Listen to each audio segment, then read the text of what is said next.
Good. So today, guys, we are going to be talking about how we can derive Clausius equation. Before we start deriving Clausius equation, let's talk about what we can actually do with Clausius equation. So Clausius equation gives us the relationship between three major things, and those major things are pressure. Give us the relationship between pressure, temperature, and enthalpy. So within two or between a particular pressure and temperature, we can actually use this to get the heat that is actually absorbed when we are changing from one phase to another. But what do we mean by that word phase? So when we talk about phase is talking about a part of a system that is homogeneous throughout and are different from other part of the system by a definite boundary. That's what we mean by that word phase. So phase is a particular part of a system that is totally homogeneous. Should you understand? So that's a particular phase. So we have different. You have if you have a mixture, it can either be in just a single phase or more than one phases. But when we are talking about changing from one phase to another at a particular temperature and pressure, there is a particular amount of heat that is actually absorbed. So we can use Clausius equation to get that particular heat that is actually absorbed within that period of time. Should we get that point? Good. So now let's check out how we can actually derive this particular equation. Good. Okay. So we are going to be using the concept of Gibbs free energy to derive this equation. We know when we are changing from one point to another, there's something we call a triple point. Triple point is just an equilibrium point between three phases, and those three phases are solid, liquid, and what and gas. But we're not talking about that majorly. Let's talk about how we can actually use the concept of changing G to get this particular equation. Now, changing G at equilibrium is equals to 0, and since we are changing from liquid to gas, you can say okay, there's a particular Gibbs free energy that is going to be lost by liquid to get the vapor. So the total change in G will be equals to GV minus GL when 1 mole of a substance is converted from liquid to what? To gas, okay, or to vapor. So we get this. Now we should not forget that okay, that change in G is actually a function of temperature and pressure. Do we get? So we can say okay, the since change, you can even say okay, even not even change, you can say okay, normal G is equals to the function of T and what and P. So when I want to differentiate this, you can say okay, change in G is equals to del G over del T. Good. When pressure is constant plus the differentiation of del G over del P when temperature is what is constant. This shows that Gibbs free energy is actually a function of both temperature and what and pressure. So for an appreciable change, we can say okay, the change in G is equals to del change in G, sorry. Good. This should be del change in G. Good. Del change in G over del T. Don't forget that at this my P is actually constant. Now don't forget that since I'm differentiating with respect to T, we're going to have the T here. I'm going to have what? The P here. Very good.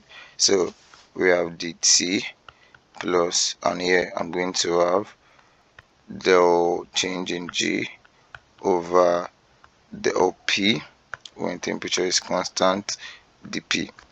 Do we get? And we should not forget that okay, that our change in G actually, our change in G is GV minus GL. So okay, del, we have change in V minus GL, sorry, GV over GL minus GL del T. Good. Don't forget at this pressure is constant, and we have the T plus we have del, we have GV minus GL, good, over dp, or sorry, del P, Good. Please don't forget this t is constant, and we have the p. Good. Okay, now let's move on. So we have this.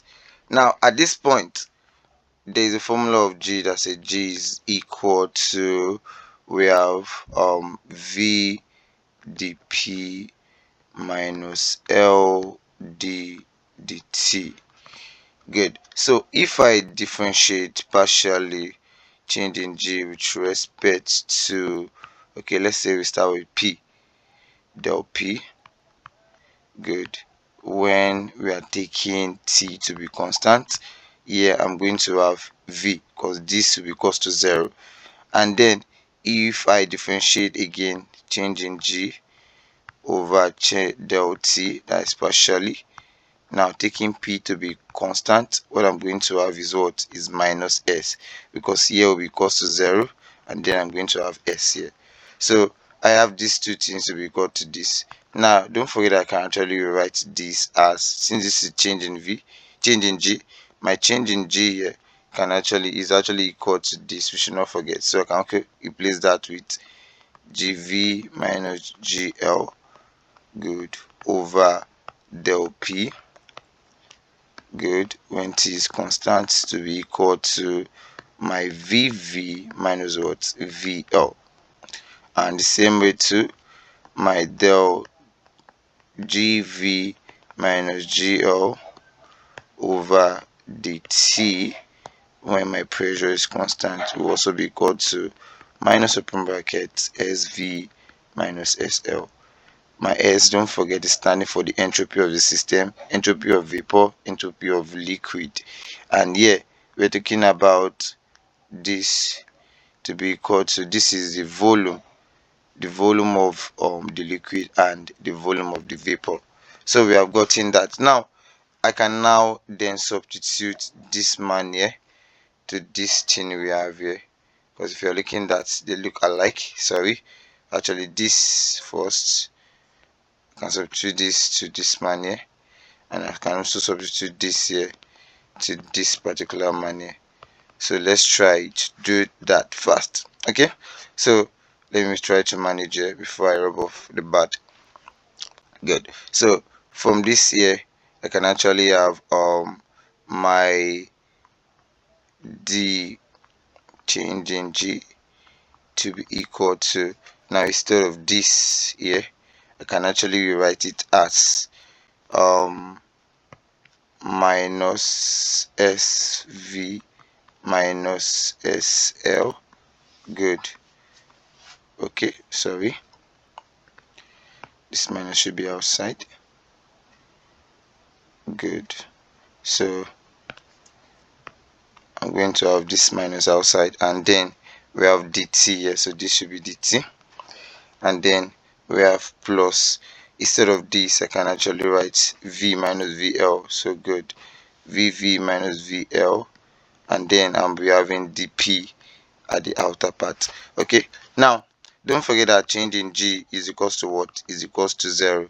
So since changing g is equals to 0, I can say, okay, this my d changing g is equals to 0.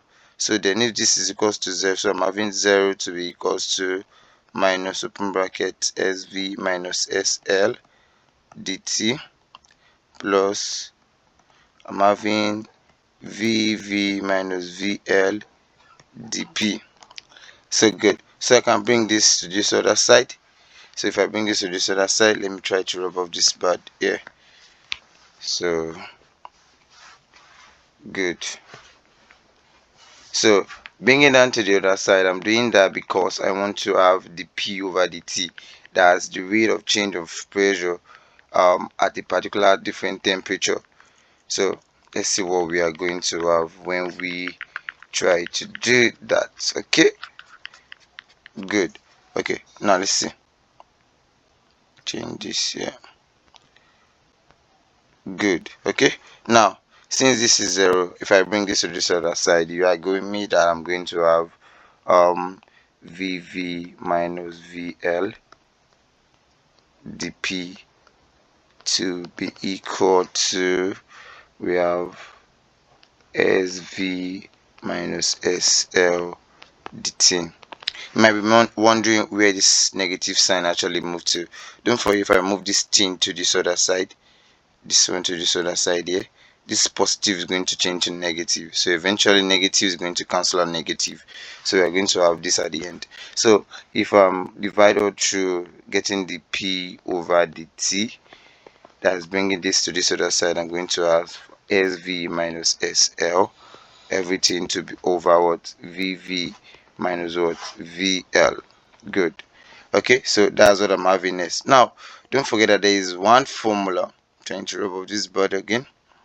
So you are free to go back to the video if any part is not actually clear, so you can get the major knowledge, the major clue. Good. Okay, so now there is a particular formula for change in G that says change in G is equals to change in H minus S change in T. So if you can recall the formula very well, so we are going to be using that particular formula now. Reason because you want to replace this change in S that we are having. So we said our change in G is equals to change in H minus T change in S. Good. Now our change in G, don't forget, is equals to what? Is equals to 0. So we have 0 is equals to change in H minus T change in S. So if I can bring this to this other side, I'm going to have T change in S is equals to what? Change in H. So I can make change in H, change in S to be subject of a formula having change in H minus T. Since this is SV minus SL, we are converting from vapor to, we are converting from liquid to vapor. So automatically what we are getting is our what? Our change in S. So I can replace this change in S with change in H over what? Over T. So we are having dP over dt now. Dp over dt to be equal to, we have, this is change in S over VV minus VL. So I'm going to have change in H over T to multiply 1 over VV minus what? VL. So eventually I'm going to have change in H over T open bracket VV minus what? VL. Okay, good. So this just give us the rate of pressure to what? To temperature. One, how is actually related to the energy that is actually absorbed or what, or released. Do we get? But since we are talking about from liquid to vapor, we are automatically talking about the amount of heat that is what, that is absorbed. Good. Okay, so but we are not stopping here, we are still moving further. So let's check. Sorry, trying to rub off this board. Good. Okay, so this is where Clapeyron's equation actually started from. So we are going to start integrating now. So once we integrate, you can easily get how we can actually get the amount of heat that is absorbed within two temperatures and two pressure. How are we going to get that? We are going to start checking that out starting from this point. There are some questions, exam questions, that they are actually asking us to start from this particular point. So if it's actually from this point or the point that we started with, you should not have any issues with them if you're following this video. And if any part is not clear, you are free to watch them again to get how each points are actually getting. Good. Okay, so let's move on. Good. So at this point we have dP over dt to be equal to change in H over T open bracket VV minus what? VL. Now take note that VV minus VL is also equal to our change in V. Good. Now change in V is actually equal to VV. Why? Because the volume of pressure is always greater than VL. So we can take this to be negligible and then take VV to be equals to V. So since then we can assume that this change dP over dt is now equal to change in H over TVV. Now since you're talking about volume of pressure, we can recall that a particular formula for gases is PV is equals to what? nRT. And we're talking about when our n is equals to 1, Since our n is equals to 1, then our v is equals to r root t over what? Over p.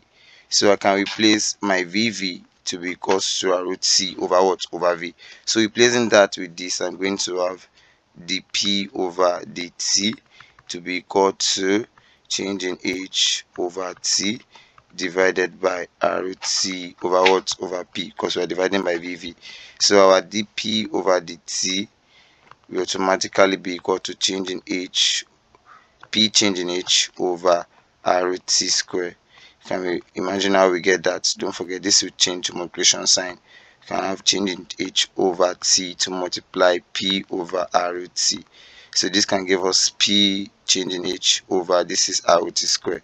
So since we're having t here, we're having dt, I can bring this thing to this other side, and this is p, this is p. I can actually bring this to this other side, and with that I can easily integrate both sides to get what I want to get. That means when I'm going to be having an equation that is connecting my temperature, my pressure, and then my change in h, since that's what we're actually aiming to get at the end of the day, since we have been able to remove the volume out of the equation. So let's quickly do that and then see what we are going to have. Good. Okay, so at this point now, bringing this in. Good. So trying to bring this to this other side. So if I bring this to this, I'm going to have the p over p is equals to, I'm going to have change in h over r root t square to multiply the t. So let me now integrate both sides. I'm going to, the p over p is now equal to, I'm going to have the integral of change in h over r root t square dt.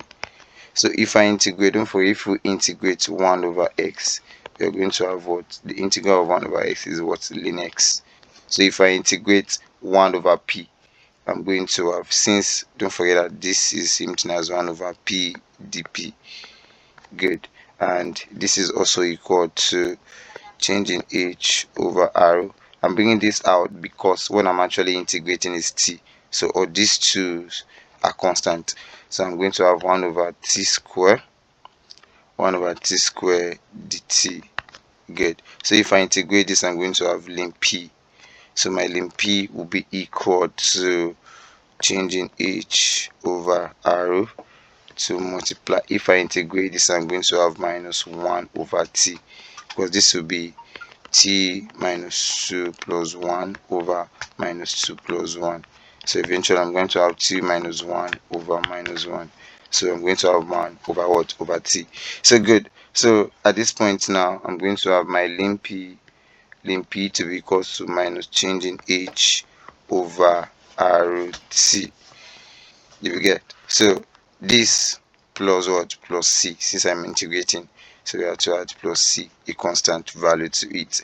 So see, if I want to work with log rather than working with ln, so I can say, okay, don't forget that if I have ln a, my ln a is actually equal to 2.303 log a. So I can say, okay, my 2.303 log p is equals to minus change in h over r root t plus c. So my log p will be equal to minus change in h over 2.303 r root t plus c. You might be wondering why this c will not change. C will not change because it's a constant value. Okay, good. So let's move on.